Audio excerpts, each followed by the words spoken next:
नमस्कार, मैं हूं रूपेश कुमार और आप देख रहे हैं टीवी 9। बिहार की आज की 5 बड़ी खबरें। राबड़ी देवी आवास खाली करने का आज आखिरी दिन, 5 जुलाई तक राबड़ी ने मांगी मोहलत। फायरिंग मामले में फंसे खान सर की बढ़ी मुश्किलें, दोनों निजी अंगरक्षकों के हथियारों का हो रहा था अवैध इस्तेमाल। पटना के 14 कोचिंग संस्थानों में लटका ताला, अग्नि सुरक्षा इंतजाम नहीं होने के कारण हुई कार्रवाई। बिहार में पनप रहे कई अंतर्राज्यीय सॉल्वर गैंग, महाराष्ट्र टीईटी परीक्षा में भी बिहार गैंग का खुलासा। और बिहार टेंडर घोटाला मामले में तेजस्वी यादव ने सरकार से पूछा 21 सवाल, जवाब का इंतजार। अब खबरें विस्तार से। 10 सर्कुलर रोड स्थित सरकारी आवास को लेकर पिछले 1 महीने से जारी सियासत पर अब विराम लगता हुआ दिख रहा है। राबड़ी देवी को यह आवास 2006 में आवंटित किया गया था, यानी पिछले 20 वर्षों से लालू परिवार इसी सरकारी आवास में रह रहा है। भवन निर्माण विभाग ने एक के बाद एक 4 नोटिस दिया है इस आवास को खाली करने के लिए, क्योंकि पिछले साल ही राबड़ी देवी को हार्डिंग रोड में एक आवास आवंटित किया जा चुका है, जबकि राबड़ी देवी का यह वर्तमान आवास बिहार सरकार के एक मंत्री नंदकिशोर राम को आवंटित किया गया है। राबड़ी देवी के 10 सर्कुलर आवास से ज्यादातर सामान शिफ्ट किया जा चुका है। कुछ सामान कौटिल्य नगर स्थित लालू प्रसाद यादव के निजी आवास पर गया है, तो कुछ सामान तेजस्वी यादव के पोलो रोड स्थित सरकारी आवास पर शिफ्ट किया गया है।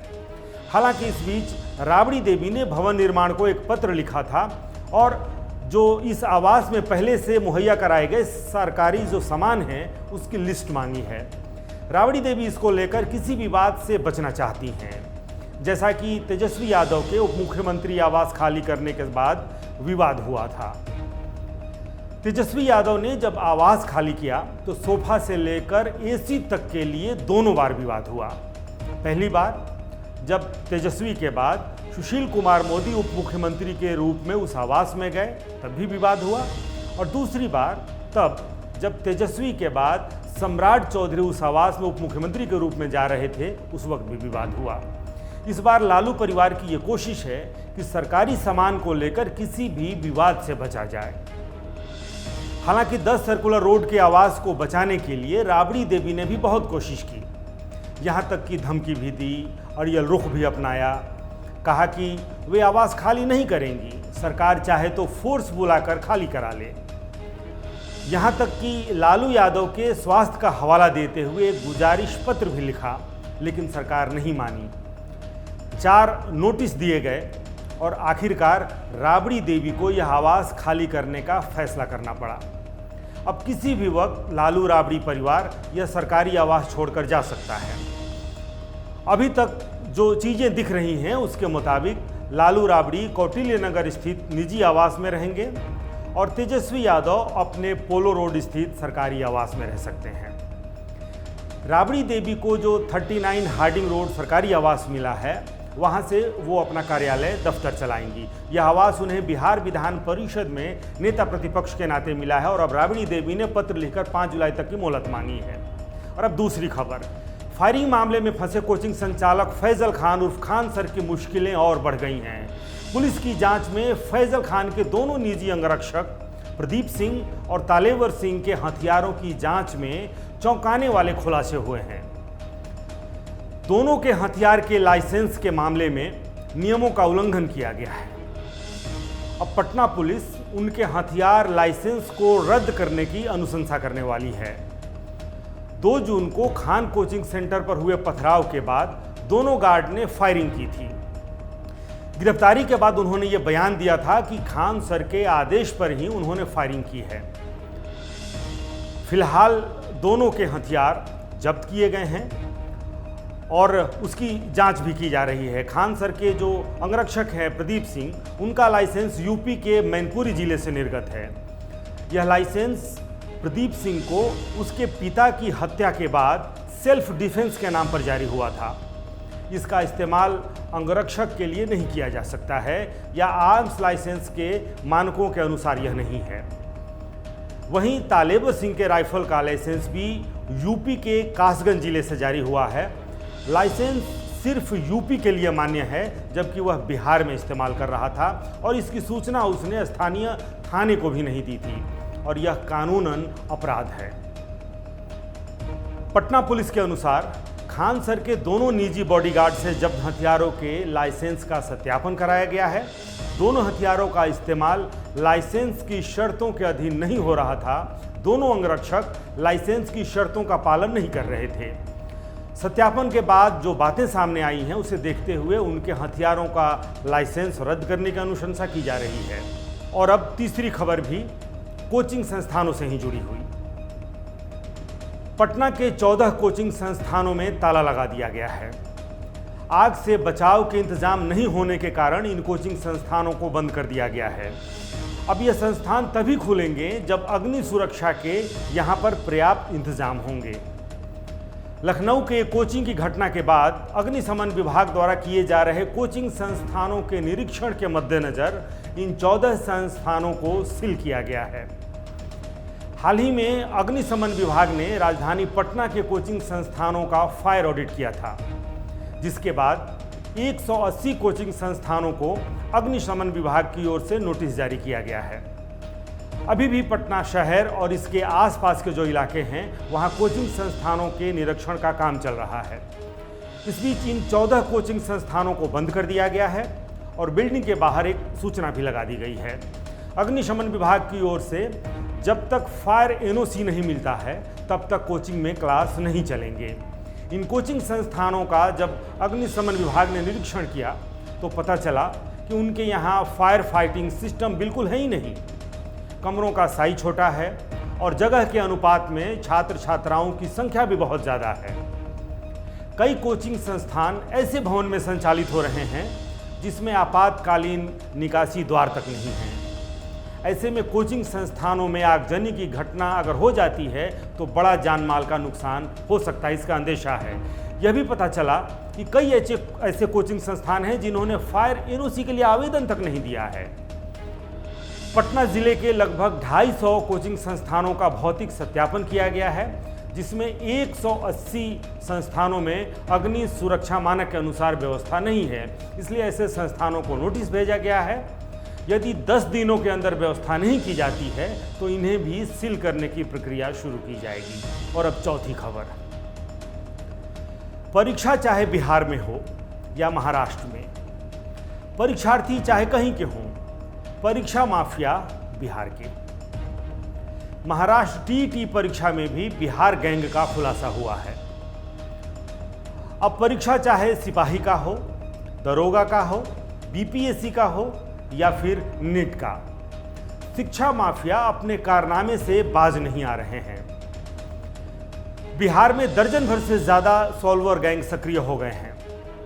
पिछले कुछ वर्षों में रंजीत डॉन और संजीव मुखिया जैसे शातिरों का नालंदा मॉड्यूल ही सामने था, लेकिन अब बिहार के कई जिलों में सॉल्वर गैंग खड़े हो गए हैं। यह सॉल्वर गैंग अंतर्राज्यीय स्तर पर अपना नेटवर्क तैयार कर चुके हैं। हाल ही में 21 जून को संपन्न हुई नीट परीक्षा के दौरान अर्पित के सॉल्वर गैंग ने मध्य प्रदेश, उत्तर प्रदेश और बिहार के कई मेडिकल कॉलेज के छात्रों को बिहार में सॉल्वर बनाकर भेजा था। बिहार की परीक्षाओं को छोड़िए, महाराष्ट्र में टीईटी की परीक्षा हुई है, वहां भी बिहार के 2 छात्रों को गिरफ्तार किया गया है। पिछले 1-2 महीने में बिहार में जितनी भी परीक्षाएं हुई हैं, चाहे वो नीट की हो, बीपीएससी के हो, एईडीओ की हो, सिपाही भर्ती परीक्षा हो या फिर दरोगा भर्ती हो, इन सभी परीक्षाओं में शिक्षा माफियाओं के गैंग ने धांधली की है। अभी कल ही बिहार पुलिस रेडियो में सिपाही की भर्ती परीक्षा में कई जिलों में सॉल्वर गैंग का खुलासा हुआ।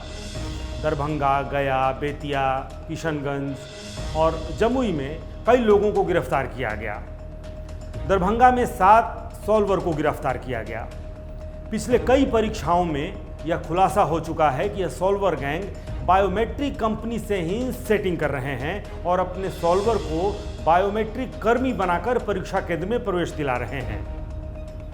कल की परीक्षा में भी मुजफ्फरपुर के चैपमैन स्कूल केंद्र पर फर्जी बायोमेट्रिक कर्मी को गिरफ्तार किया गया, जो खुद एक परीक्षार्थी भी था। बेतिया के एक परीक्षा केंद्र पर तो हैरान करने वाला मामला सामने आया। एक ऐसे छात्र को गिरफ्तार किया गया जिसने अपने कान के अंदर काफी अंदर तक ब्लूटूथ लगा रखा था। अब इस ब्लूटूथ को निकालने के लिए उसे जीएमसीएच हॉस्पिटल में भर्ती कराया गया और ऑपरेशन के बाद उसके कान से ब्लूटूथ निकाला गया। और अब पांचवी और आखिरी बड़ी खबर, टेंडर घोटाला मामले में बिहार के नेता प्रतिपक्ष तेजस्वी यादव ने सरकार से 21 सवाल पूछकर जवाब मांगा है। तेजस्वी यादव ने पूछा है कि एक मामूली सा ठेकेदार ऋषुश्री कई विभागों के टेंडर को अपनी मर्जी से कैसे मैनेज कर रहा था। सरकार का निगरानी तंत्र इतने वर्षों तक क्या कर रहा था। क्या अधिकारियों द्वारा निजी लाभ के लिए सब कुछ नजरअंदाज किया जा रहा था। ईडी की जांच में सामने आए चैट्स से ये पता चलता है कि ऋषुश्री कई वरिष्ठ अधिकारियों के प्रभावशाली कॉकस को सत्ता और सर्वोच्च अधिकारियों का संरक्षण मिला हुआ था। ये कैसे हुआ।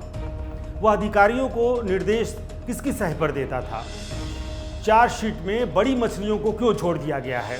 क्या ऐसा करने से और जो देरी हुई है उसके पीछे क्या कोई राजनीतिक दबाव है या सत्ता में बैठे राजनेताओं को खुद का पोल खुलने का डर है। तेजस्वी यादव ने यह भी सवाल किया है कि 2 आईएएस अधिकारियों को निलंबित किया गया लेकिन चार्जशीट में उनका नाम क्यों नहीं है। उनकी तत्काल गिरफ्तारी क्यों नहीं हुई। क्या सरकार को उनसे अपने कुछ पत्ते खुलने के डर हैं। इसके अलावा जो सवाल है वो ये है कि वित्त विभाग के तत्कालीन संयुक्त सचिव, भवन निर्माण विभाग के इंजीनियर और कई अन्य विभागों के जो लोग गिरफ्तार हुए हैं उसके बाद क्या सरकार ने इस बात की समीक्षा की है कि उन्होंने अब तक कुल कितने करोड़ के सरकारी फंड को डाइवर्ट किया और अगर हाँ तो इस राशि को सार्वजनिक करने में देरी क्यों की जा रही है। क्या सरकार में बैठे लोगों को इनसे कट मिलना अभी बाकी है। अगला सवाल है तेजस्वी यादव का कि आरोपी ऋषुश्री पहले से तय करता था कि ठेका किसे मिलेगा और उसी हिसाब से विभागीय टेंडर की शर्तें बदलवा देता था।